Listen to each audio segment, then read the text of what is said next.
Wow. Well, I thought this was going to be an intimate conversation between you and me and over thousands of our closest friends. Thank you all for being here. We're just so honored to have Kellyanne Conway come join us today in this very special CPAC. And I want to start by sharing a little bit about yourself. You started picking blueberries in a farm in New Jersey, raised by these incredibly powerful women, your mom, your grandmother, your two aunts. Yes. Then you become CEO of a polling company. You work with Republicans across the board, conservatives. Then you become the first successful female campaign manager, and now counselor to the president. Kellyanne Conway, what drives you? What drives you? First of all, everything that you've just said is a complete and absolute blessing. You know, women in this country work so hard, and not all of them get their shot. And I feel like I worked hard, but I also got my opportunity, which puts me in a different category of blessings. I was raised in a house. I call it South Jersey's version of the Golden Girls, with the house codes and everything. Nobody ever had a single political conversation. By my mom, her mom, two of my mother's unmarried sisters. My father left when I was very young. We have a great relationship now, and he certainly does with my 4 children. But I was raised to be a very strong and independent woman without anybody ever saying the word feminist or having a political conversation. We were taught to be free-thinking, independent, to look at your goals, and that old saying, you can never go home, was never true in my community. We always felt like we could go home. And I believe that Donald Trump is someone who is not fully understood for how compassionate and what a great boss he is to women. He's been promoting and elevating women in the Trump Corporation, in the Trump campaign, in the Trump cabinet, certainly in the Trump White House. It's just a very natural affinity for him. And I feel very fortunate to have had the opportunity late in the campaign to work with an incredible team, I mean really an incredible team, to be one of an incredible team, to help him get elected, particularly against a female candidate. And Hillary Clinton should be applauded for her willingness to serve publicly. But I thought it was very telling this year, Mercedes, that many women looked past the commonality of gender and were looking for what they shared in terms of issues, ideology, vision, and just what they want out of their futures for themselves. The work-life balance that we all talk about is not elusive to me, and I don't have any special advice for America's women except to know who you are and to put your priorities in order and to not worry about what the naysayers and critics say. I mean, nobody understands your life but you. And really struggling as to whether or not to go inside the White House or to stay out, my children were first and foremost part of that decision. They were 12, 8, and 7, 4 terrible ages. She's got twins, I'm telling you. Twins. And my 7 and 8-year-old are here somewhere. They're visiting from break. They're right there. Girls. And they're so proud of their mama. But what I decided ultimately is that I work for a man in a White House where that work-life balance is welcomed. I do think that many of my male colleagues, or all of them, they appreciate the fact that they were raised by moms who either worked or didn't, or worked inside the home, or are married to women of the same ilk. But at the same time, it is a different set of considerations for women, and you have to put yourself last. Right. They come first, obviously, but they're also so attuned to politics in a way that I never was when I was their ages, that they think about not just politics, but public policy. They think about their role in the world. And I would tell my 3 daughters, and your daughters, or you, that the job for first female president of the United States remains open. So go for it. Yes. Fair enough. So there was this big women's march. The Democrats all claim that all women pretty much should be Democrats. I think one of the things you've done very effectively is explain how women belong in the conservative movement, that actually there are what I would call conservative feminism. How would you explain that? Well, I believe this generation, particularly the younger people, don't really like labels.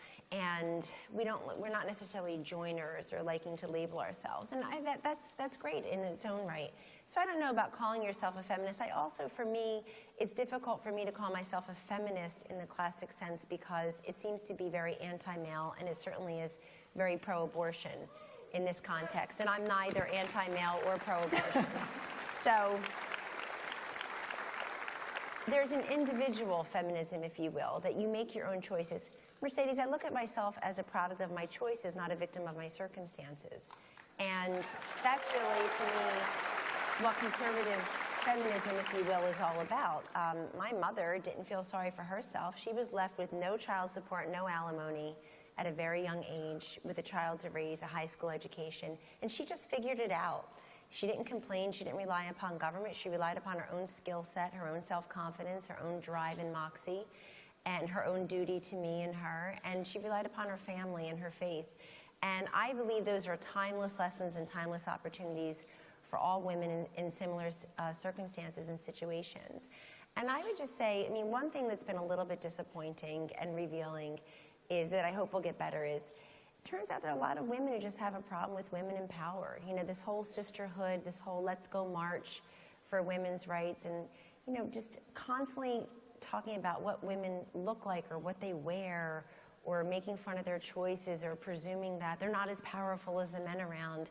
This presumptive negativity about women and power, I think, is very unfortunate, because let's just try to access that and have a conversation about it rather than a confrontation about it. Now, I will tell you, the conservative women and men in this room, we support you. We support you. We've got your back, Kellyanne. We've got President Trump's back as well. Now, you spend time privately with President Trump. We see this public persona, our tough president. How is he in private? Well, most of the strength and the leadership skills and the decisiveness, the resoluteness that I think this country was craving from its president, from a leader, is the same in public as it is in private. I find him to be very kind and generous. I find him to have a great sense of humor. I'm genuinely interested in everybody's lives, their own families, their own pursuits, their backgrounds, their knowledge. He's a man who just absorbs information and people and experiences. And I've witnessed him firsthand with his 5 children, his 10-year-old son, his wife, Melania, who's just an incredible first lady for all of us. Amazing. God bless her. We're all very lucky to have her leadership as well. And I witnessed him with his 4 adult children and his 8 grandchildren. He's a family man. He is happiest when he's with his family. And that's his, that really is a happy place for him to be with his family. And so he's very generous, very kind, funny, compassionate. And people should really think about, when they see President Donald Trump, they should think about all the places that he was and could be, all the things he could be doing. The political motivators for many typical politicians, of which he's not one, mercy, money, power, prestige, fame, he had all of that. And he and his family have sacrificed mightily in those categories for him just to serve. And the idea that he is there because he wants to be there, because he believes in this country, he believes in its people, he believes in its promise, is very liberating. And you see that when you're with him privately, you see it publicly.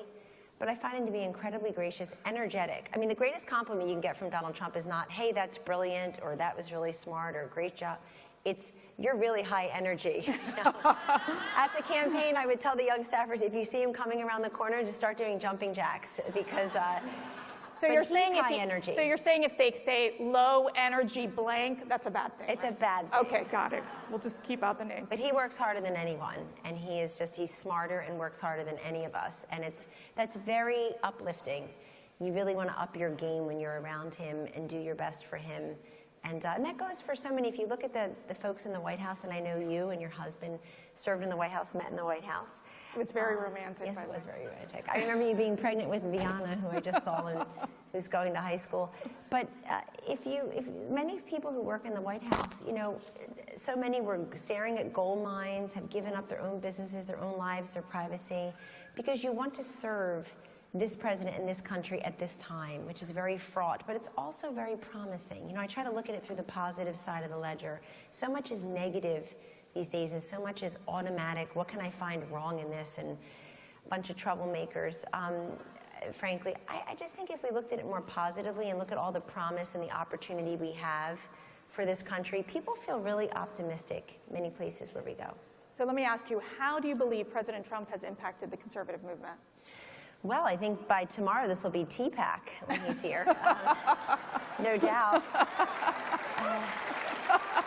So every great movement, which the conservative movement is, of course, every great movement ends up being a little bit sclerotic and dusty after a time, and I think they need an infusion of energy. And in the case of candidate Trump and President-elect and nominee Trump, he went right to the grassroots and brought you along. He made people feel from the beginning they were part of this movement. And being part of a movement means you're not just witnessing a campaign externally, which is the way I think a lot of activists felt over the years at different periods of time, which is that they're just witnessing history rather than being a part of it. People felt really fully engaged. They felt like they had a seat at the table from the beginning. And I believe because it was such a tough competition in the Republican primary, you had 17 candidates, most of whom made their way through CPAC over the years, that he earned the nomination in a way that was bottom up instead of top down. He really replaced this fiction of electability with this revelation of electricity and brought people in. Also, I think Donald Trump, because he's not a legacy candidate, he's not a Bush or a Clinton, he's sort of the first candidate of his type, that non-politician, true outsider who's coming to shake up the system. That seems to me to be very relatable and resonant with CPAC, because CPAC, you know, the courage that so many of you show in your communities, in your places of work, in your places of worship, certainly on your college campuses, where you definitely feel like you're in the ideological minority, that kind of courage, that outsider status, is very much who Donald Trump is, and I believe how he got here. And I personally wanted to come here today as counselor, but also really as the former campaign manager, to thank you for everything you did, for the courage you showed, for the activity, whether you stood in line, came to a rally, drove seniors to the polls, got people engaged in a conversation about public policy. We really owe it all to you. Those margins of victories were slim in some of those states, but to have carried states for the first time in decades was truly remarkable. And I think it's a combination of Donald Trump and Mike Pence as the best messengers, quality candidates, and really the grassroots to helping deliver in that way. I just wanted to come and personally thank you.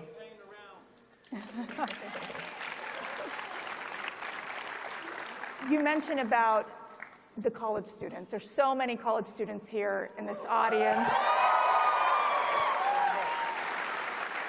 What's your message for them to survive in terms of being in these more liberal institutions? How did they get their message out? Several different ways. First of all, don't live online. Live in real time. I'm just astonished how many people live online. Facebook, Twitter, texting, emails. Remember, it's a mode of communication. It is not communication. It's not real life.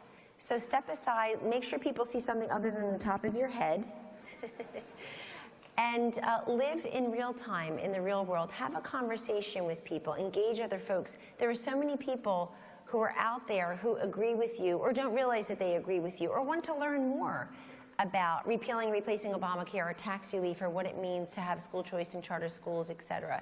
So engage in those conversations. Also, know who you are and possess that confidence, and just tune out the naysayers and the critics in a way where you feel like you possess a certain patience and perspective that many of us in the bubble lack.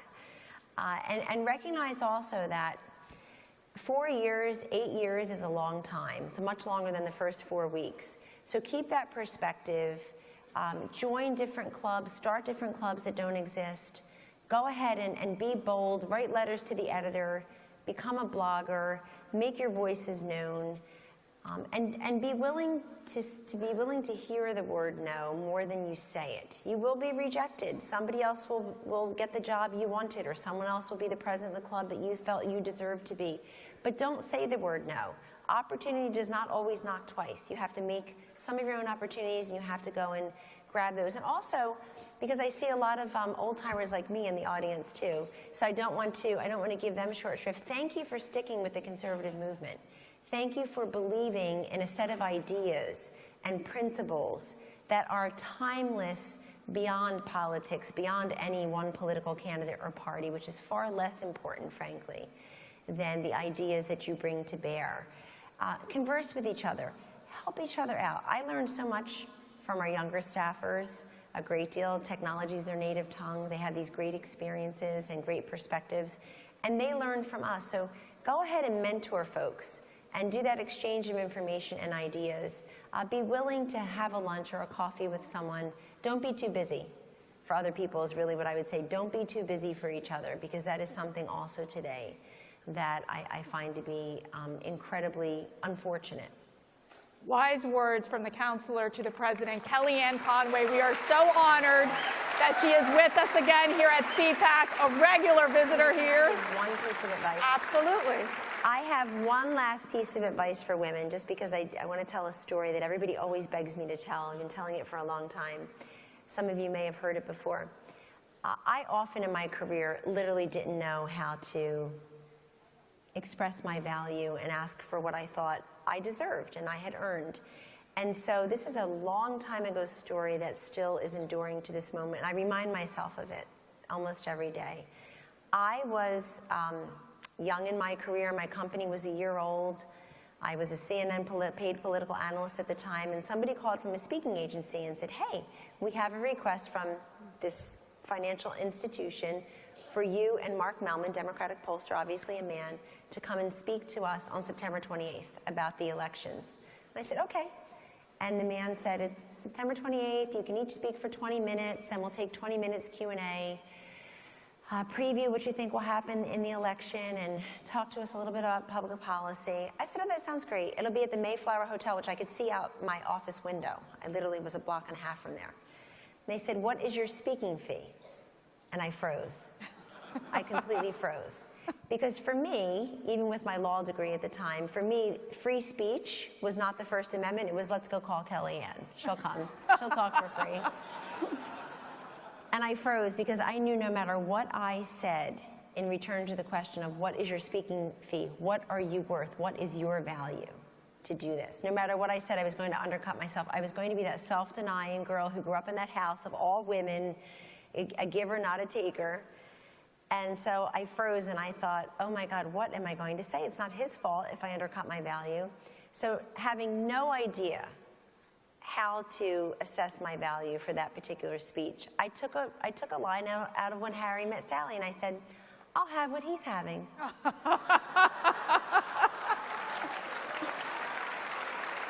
And the man said on the other line, this is 20 years ago, this is 1996, I was 28 years old. I'm 50, you don't have to do the math, I just turned 50.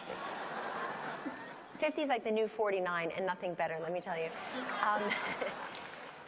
I said, he said, excuse me, and I said, well, you said Mark Mellman and I are going to do the same thing, show up at the same time, give the same remarks, so I'll have what he's having. And the man said in 1996, having never gotten $1 to give a speech before, he said, oh, well, Mark requested $3,500, would that be? And I said, that'll be fine. And I hung up the phone and I fell to the floor.